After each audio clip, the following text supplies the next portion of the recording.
Any thought po about sa Paxilica na balak po itayo sa Pilipinas? Ano na? Paxili? Paxilica. Yung Paxilica. Paxili? Hindi, ma'am. Paxilica. Do you know anything about that? Wala, ma'am? I cannot comment. Tarantado. What the heck? Paxilica? Oh, mga didilis, umiral na naman ang kabubuan ni Inday Sayad ninyo. Isipin mo, Paxilica, hindi niya alam? Paxilica?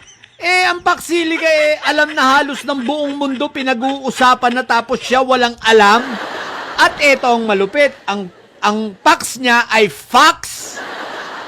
Fox yung F-O-X. Ano yun? Asong gala?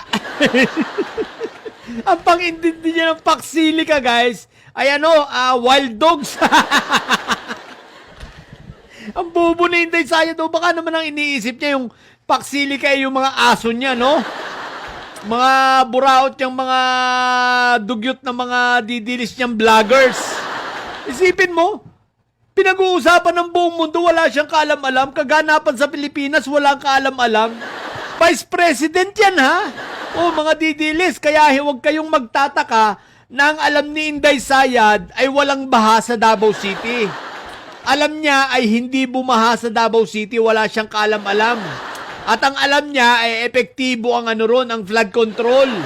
Wala talaga siyang alam Isipin mo, Paxilica, hindi niya alam. So, ibig sabihin, hindi tayo magtataka kung si Inday Sayad ay walang kaalam-alam sa nangyayari sa Davao City. Isipin mo, wala siya kaalam-alam sa nangyayari sa Pilipinas. What the heck? Pero kudos kay Alvin Chipmunks, ha? Tsaka doon sa isang didilis na nag-i-interview. Isipin nyo, sinunog nyo si Inday Sayad. Ang tanga nyo kasi, Alvin Chipmunks. Alam nyo naman bobo yung amo nyo. Alam nyo namang tatanga-tanga yan. Tapos in-interview nyo pa ng mga Paxilica na ganyan. Sa susunod, huwag kayong magtatanong kay Inday Sayad na walang kodigo. Yan ang ikinapapahamak niya. Kita mo ngayon. Kaya yan ang dahilan, guys. Kaya si Inday Sayad hindi nagpapa-interview sa mga magagaling na media. Kagaya nila, anong pangalan ito? Si Constantino.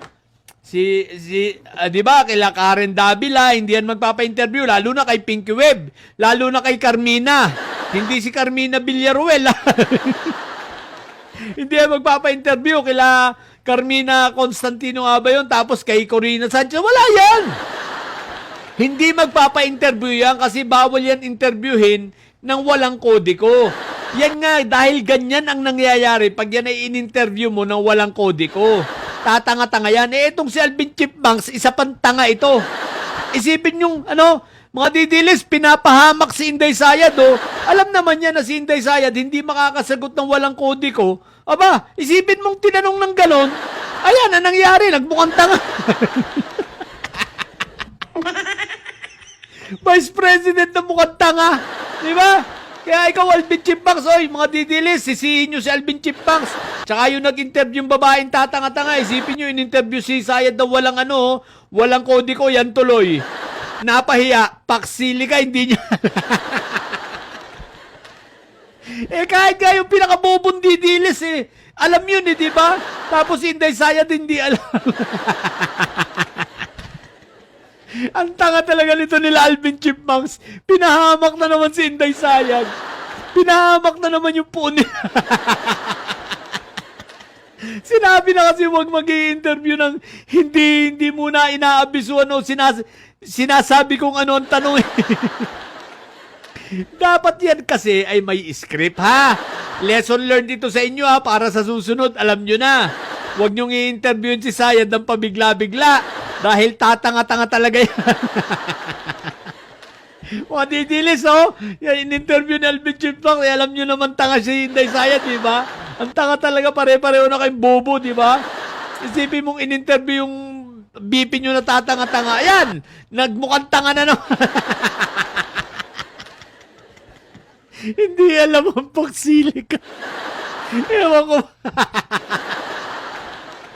No comment daw, no comment. What the heck? Yun lang. Susunod, Alvin Chipmunks, ayusin mo, ha? Napapahiya si Inday Sayad sa'yo, Pinapahiyaan yung mga, di ba?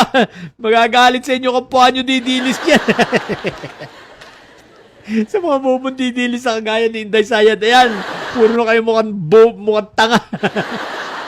Paksili ka. Matili kayo mga bobot may sayad sapagkat ang may sayad ay laging high blood. Bye!